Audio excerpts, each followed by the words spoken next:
Hey guys, Scott here, and I have to gush about Oni for a little bit here. We'll talk about the changes he got and what I think of him right now, but I have to say he is the most fun killer that I have played since pretty much Huntress. This is the only killer since Huntress that I've actually played off stream because I just want to play him and I just find him extremely fun.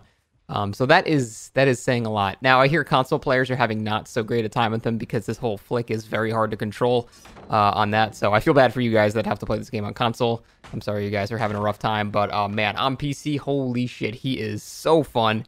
He is extremely strong. He is not uncounterable anymore, I would say. There are ways you can delay your death now a little bit. You will still go down when his power's up, guaranteed, but you can delay your death a bit now.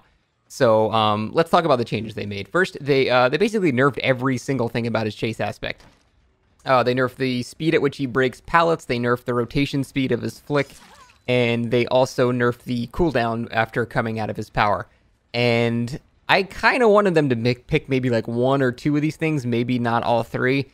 And initially when I was playing him again on live servers, I was like, this may have been a little too much. Like, he's still a good killer, but it turns out, no, it's not that bad at all. In fact, he's still extremely good. The flick rotation change is barely even noticeable, so that's not even worth mentioning. You can still do nearly an 180-degree turn. It's still very, very strong. The cooldown is the one thing that I 100% agreed needed a nerf, because he could just cancel his charge and then just do a regular attack. He didn't have to hit you with his dash.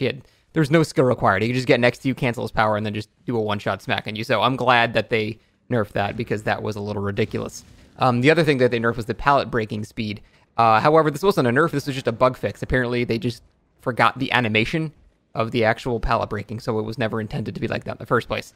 Now, with these changes, in the individual chase, there are other changes he got, but we'll talk about those in a little bit.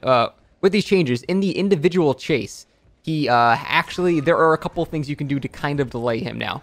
For one, the original thing that people said where you can just drop pallets early is a bit more viable now, because now you'll, instead of him breaking it in half a second, it takes him 2 seconds. So you'll get like, maybe 7 or 8 meters more of distance on him.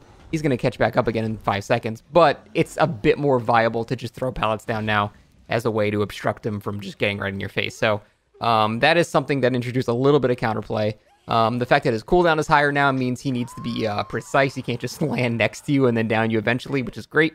And that's about it in terms of all the 1v1 nerfs he got. He got another change with his macro game where when he hits a survivor and downs them, he loses 25% of his power. So it hurts his snowballing potential a little bit.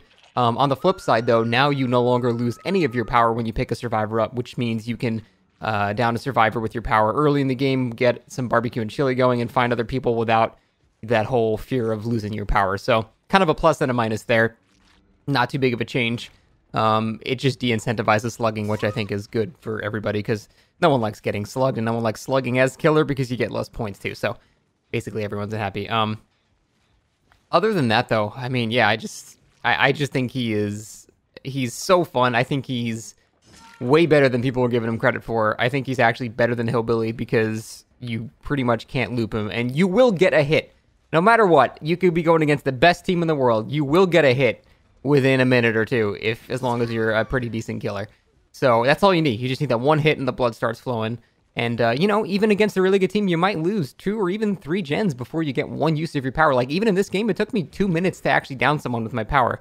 And, that happens. But once you get your power, the game slows down so drastically that it doesn't really matter anymore, because now once you start chaining downs together with your power, now everyone's injured. You can get your power 5 times as fast because there's just blood everywhere.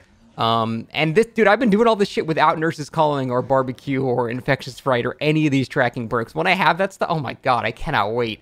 It's going to be a bloodbath, and I'm very excited to main Oni from now on, I think. As long as he gets no more changes, I think he's in a good spot right now. But yeah, that is it. I just wanted to gush about Oni. He's just, he's extremely fun. Probably the most fun killer they've made in a long time. I love him. I think he is very strong, probably right under Spirit. I think he's a tiny bit stronger than Hillbilly on most maps, but, this is all subject to change. It's still been only a couple days, so. Anyway, that's it. There wasn't really a point to this video. He's just cool, and I think they did a good job so far. Fuck.